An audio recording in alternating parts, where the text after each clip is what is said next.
Welcome to the Success Agents Podcast, where we deliver weekly guests that bring insight to the elements of your business to become more profitable with skills and knowledge and tools. Help you with more automation so you have less procrastination with your host, JP Fluellen. What is up? We're doing a lot of these solo these days because that's what we do. We kind of give you the insights to the elements of your business. And yeah, it's been a good couple of weeks. I took the couple weeks off to do some traveling with my family and to kind of just reflect on where we're going to be going with this podcast. And so as you guys continue to listen and continue to learn and continue to be very successful in what it is that you're doing, this podcast is not just for people in real estate. It can be for people in business. It can be for people just trying to figure out a better way, and that's what sparked this whole journey, was to try to find a better way. And so today, I'm trying to be more conversational with this podcast too. So I'm going to try to talk to you guys like you're in the room. So it's been a good couple of weeks. Got to go and do some hiking up in the mountains in Colorado. Got to take the kids horseback riding up and down the side of a mountain up in the Leadville area. So if you have not traveled much in Colorado at all, there's some cool places up there that you should really take your family to. And got to learn about mining and just how much work it takes just to get a little bit of metal out of a mountain. So yeah, I still trying to do the math on how they make money on that, because it's the amount of manpower it takes to get just a few ounces of metal out of ore, if you will, if you're speaking mining terms. Just don't see how that translates into money. That's why we talk about real estate on this podcast, because these are proven concepts and proven ways to be successful. It's interesting to note. We're going to be, we have our state conferences coming up next week. And if you are in Wyoming, you should really participate in those things, because you can make transactions go so much easier when you know the other agent you're working with on more of a personal level, just outside of just a regular transaction, and trying to make a closing. And being able to have conversations makes things so much more smoother and more exciting. And that's what I really enjoy about getting out there and getting to know other agents, especially in other areas. If you're sending out referrals, things like that, it's nice to be able to know somebody you're sending referrals to, than just trying to be like, okay, is this going to be a good referral if they don't have any Zillow reviews, if they don't have an online presence.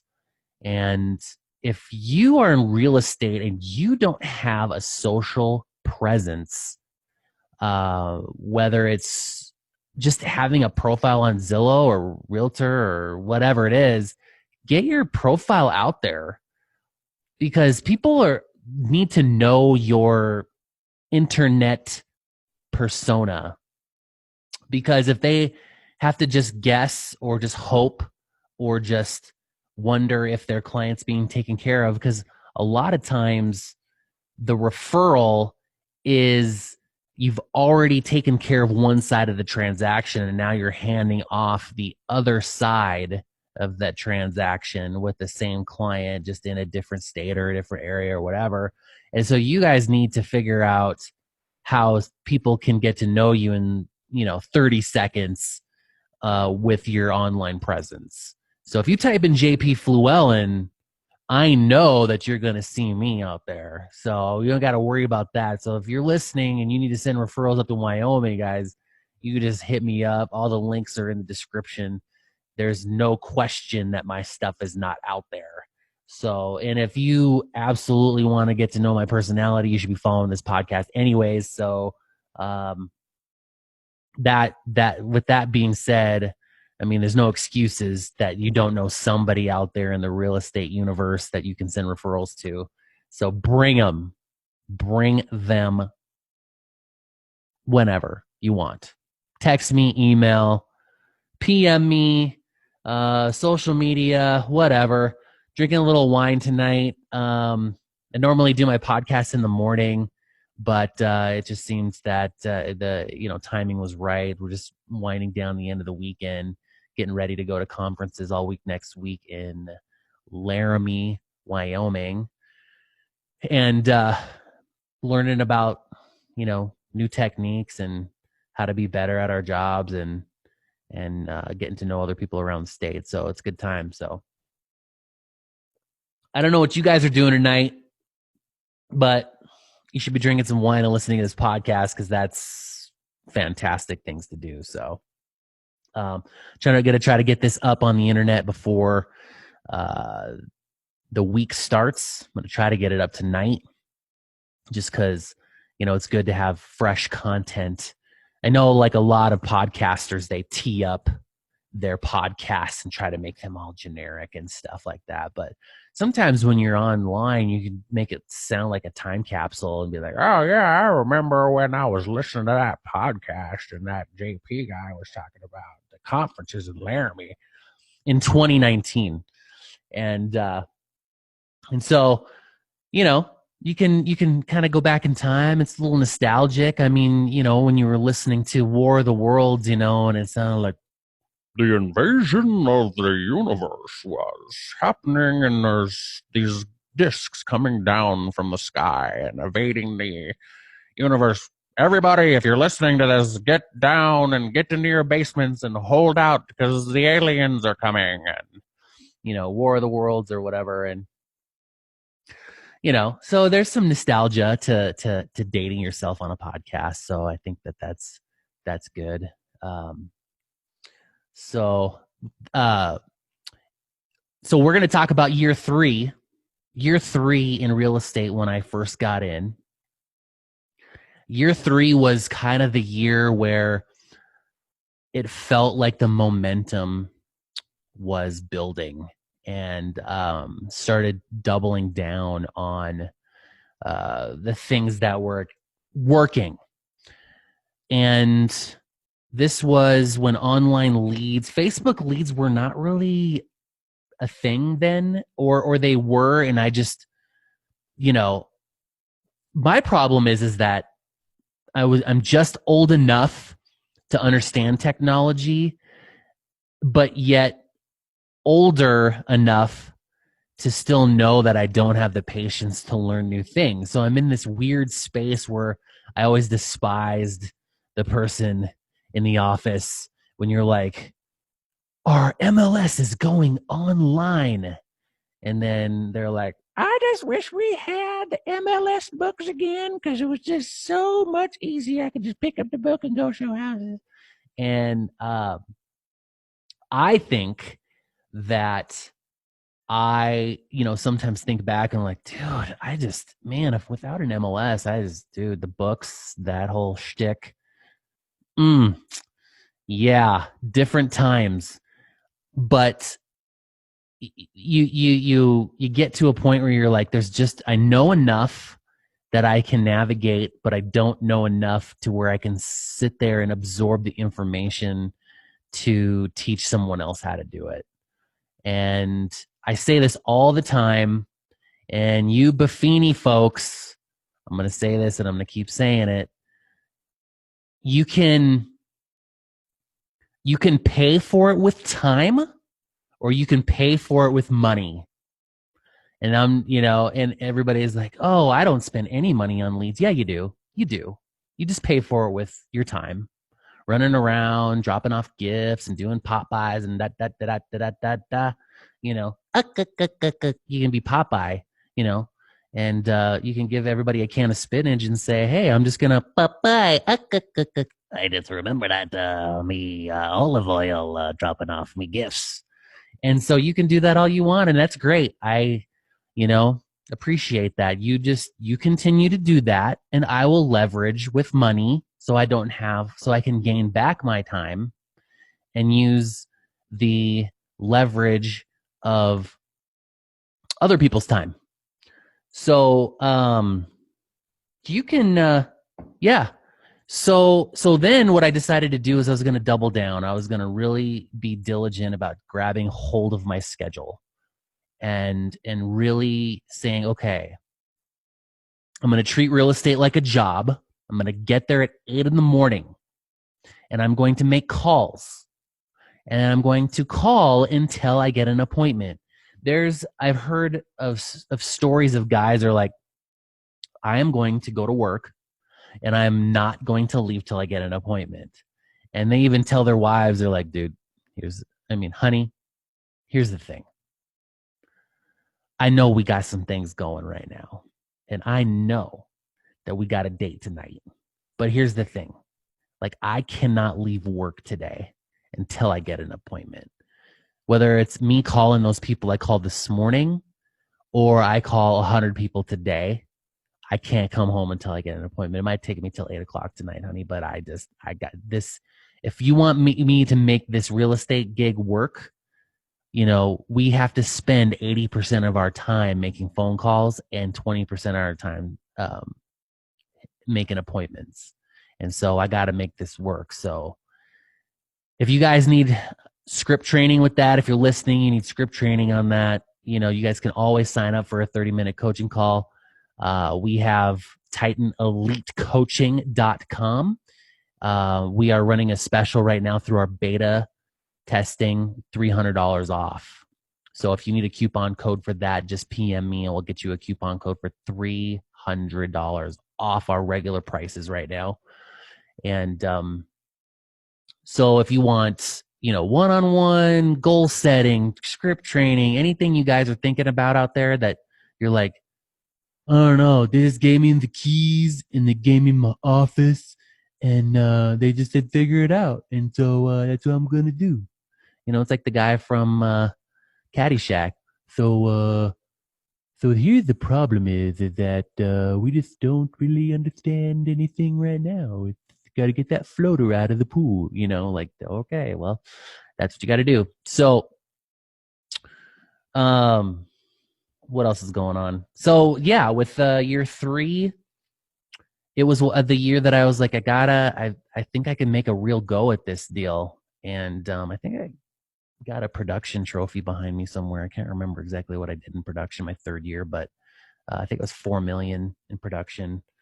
And that was just really one of those things where having meaningful conversations everywhere you go.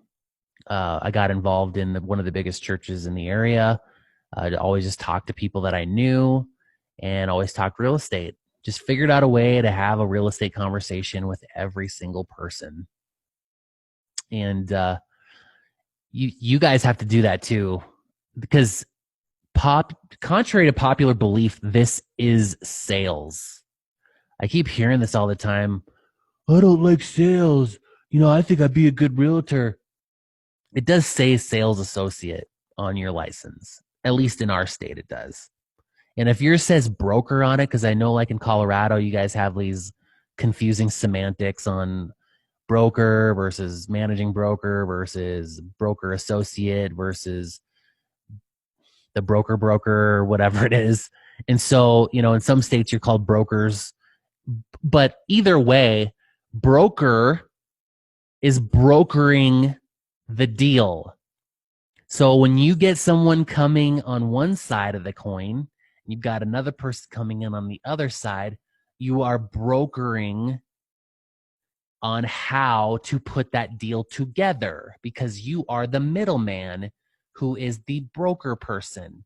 Because it'd be weird to call you a wholesaler because really technically if you do get to sell both sides, you're wholesaling a deal, but that's semantics because wholesaling in a lot of context means that you're upcharging, but in real estate, you're just the guy who's taking all of the spokes and making a tire at the end. So with that being said, you have to be able to fine tune your sales skills. And what I've found over the years is that a lot of real estate agents do not care about sharpening their skills.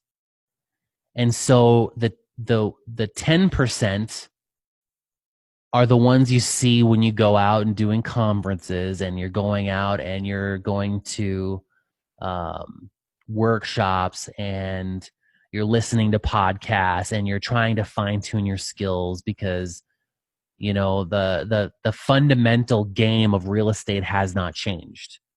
It has always been, there's a house for sale, there's a listing agent, there's a buyer, there's a buyer's agent, and somehow through the magic of the universe, those two people come together and they all like that house, and somehow someone writes a check and you close at a closing facility. And so in order to be better at our jobs and to be able to fine tune our skills, that's really unnecessary, because you can just do volume. The more volume you have, you learn by experience. Well, I guarantee you that if you learn from 200 people's experiences, you can become better at your job. You can get more volume. You can actually do more deals, or you can be more efficient at doing those deals. I was just watching a guy's Facebook post yesterday, and he was talking about doing 170 transactions by himself. Well, he's not doing that by himself. I've seen other guys, they said that they're doing 500 deals a year by themselves. Well, if that is true, there is not enough time in a day to do 500 deals by yourself. So you have to leverage. You have to have several assistants in place. You have to have probably a VA, probably some other systems in place that are fine-tuning that process, and you're not going to every single closing, because then you wouldn't have time to do the other things, because that's, almost 2 closings every single day. And then you still, and if you're working buyers, and you're looking at 6 or 7 houses, I mean, you're working 21-hour days, 7 days a week. So if you're only doing closings, during the week, and you don't have a special friend down at the title company doing your closings for you on Saturdays and Sundays, then you are closing, I think there's, 36 weeks that are actual work weeks.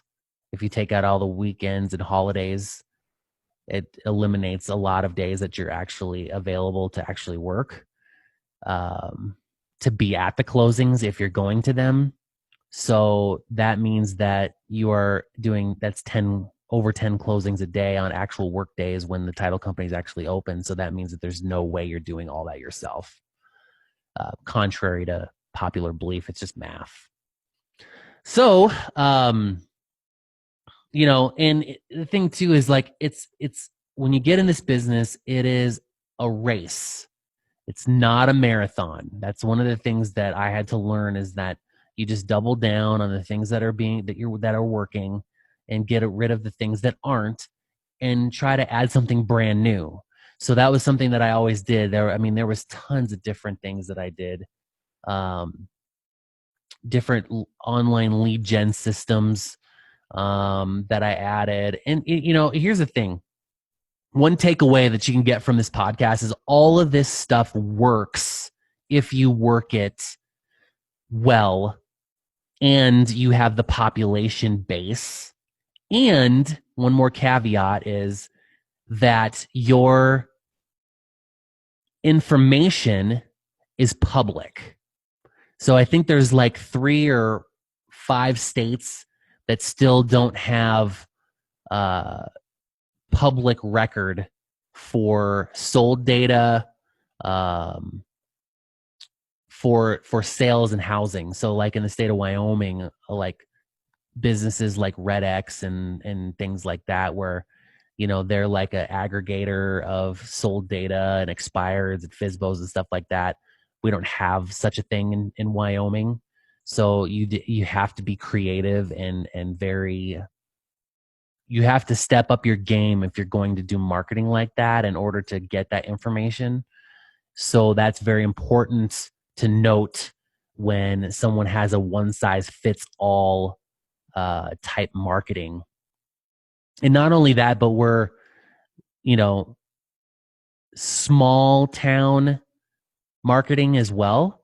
So a lot of this stuff is geared towards cities that have a decent amount of population. And I liken it to this. When you're marketing, you have a net. Okay. When you're in a very large city, you can cast a smaller net and get a decent return.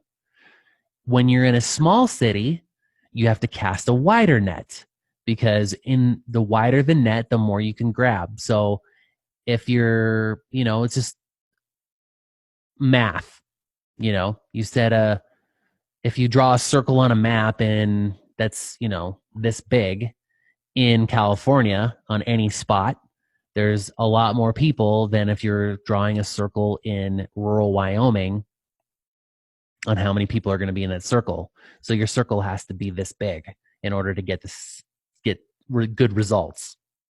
So that means you have to spend more money. If you're going to do the money leverage, if you're going to do the time leverage, then you better have a lot of extra gas tanks in the back of your car. Every time you go around, you got to make sure that you got enough gas to get to all the things. So you just got to, understand that when you're doing your marketing, that it's effective. So what I did was I just tried every single thing anytime that there was a new shiny object, because one of the problems in real estate is the shiny object syndrome, that anytime there's always going to be something new that comes out. I mean, my emails are blowing up with every single type of marketing there is. A lot of it is the same thing, just repackaged. So beware on that. Do your research. Maybe set up a Zoom recording with somebody if you're looking into different marketing, and realize that, oh, I'm already kind of just doing that already. Because I've had several companies call me and sell me their new shiny object, and then I'm like, well, I'm already doing that, so I don't know what's new that you're going to add. I was very resistant to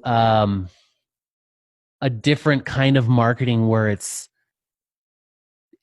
specific to being regimented to your sphere, your past clients, and your database.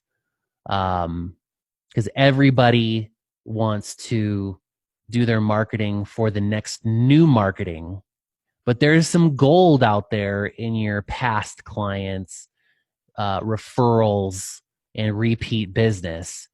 So, but as the statistics go, there's it's like 82 or 87% of your past clients forget you after the first year after closing, and then they just go with the first thing that they get their hands on, after they're in a different state of their life and want to make a change. They just go with the first thing that happens. They don't go, yeah, I remember when I was dealing with Charlie, and I remember Charlie 10 years ago was really good, and I don't even remember if he's even still in real estate anymore. So what's your name again?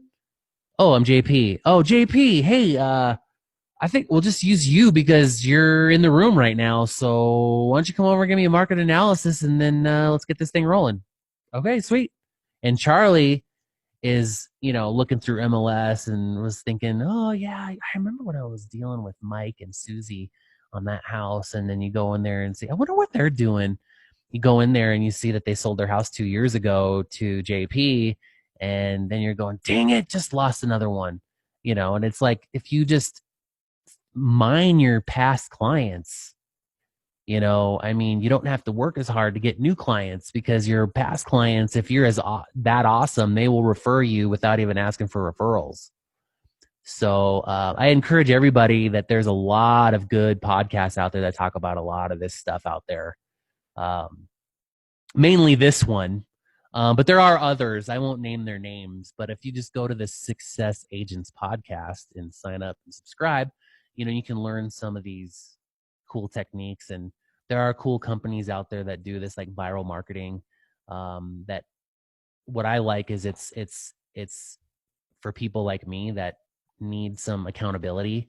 And so they essentially every month they give you an assignment, and they already have worked out all of the topics that you want to touch on for your videos and your and then they have writers on staff that will cater to you to create good email content to get your past clients to engage with your stuff. um, and so that's leverage, guys. Leverage. Like, there's only so many things you can do in a month. If you're running a team and you got agents and you got, or if you're running a brokerage and you have a ton of agents, and you want to add value to your agents, show them how to do these things. And when they see the rewards of being consistent, having consistency, they're going to be very, very excited for that you've taught them some things of value, you know. Um, so that's what I'm going to leave you guys with. Year 3 was just doubling down on the things that have been working. We'll talk about year 4 next time. And year 4 was a crazy year for me because a lot of stuff that I was working in years 1, 2, and 3 all came to fruition in year 4. And year 4 was a huge turning point in my business on when I needed to make some changes. And so we'll talk about that next time. So if you guys like what you're hearing, give us a 5-star review on all the platforms. I love doing this. I do this because I know that there's a niche out in the market for small markets, and doing marketing that's not always a one size fits all. And what else? What am I missing? Somebody just text me anything that you hear in this podcast that might be missing that we needed to add. And I really appreciate you guys sticking in there with this. This has kind of been a dream for me. I started this with a partner at the beginning, and it does take a lot of stamina to keep this going. And one of the things that keeps me doing it is, there's just huge niches out there, and there's not too many guys out there with big old beards wearing a flat bill hat with 33% on there. And every day I get somebody asking me, what is 33%? I just, I and then I tell them, and they're like, huh, okay, well, that's interesting. And I'm like, well, somebody's got to do it. Somebody's got to go bigger than 10x out there. So if you guys want to know what 33% is all about, let me know, and I will tell you the whole story of where it came around. And you guys can PM me sometime on that, and we will talk to you next time. Now let me find my outro music. I could do impressions while you have this awkward silence at the end of this podcast. And one of these days, my wife keeps challenging me. She's like, you need to do a podcast of just your characters that you can do. And I was like, really? Because that takes a lot of work. I try to do this as seamless as possible, and try not to do any post editing at the end of these.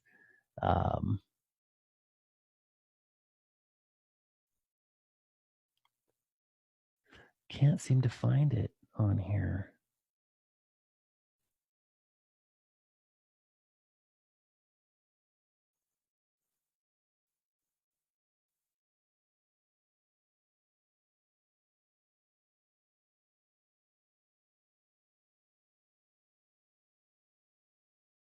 Oh, here we go. It's not the right one. We're going to roll with it. Hey, there it is. So thanks again, guys. That was a weird ending, I know, but as Peter would say, yeah, that reminds me of the time that I was watching JP's podcast on Facebook, and yeah, that was weird. So we'll catch you guys next time, okay? Yeah, bye.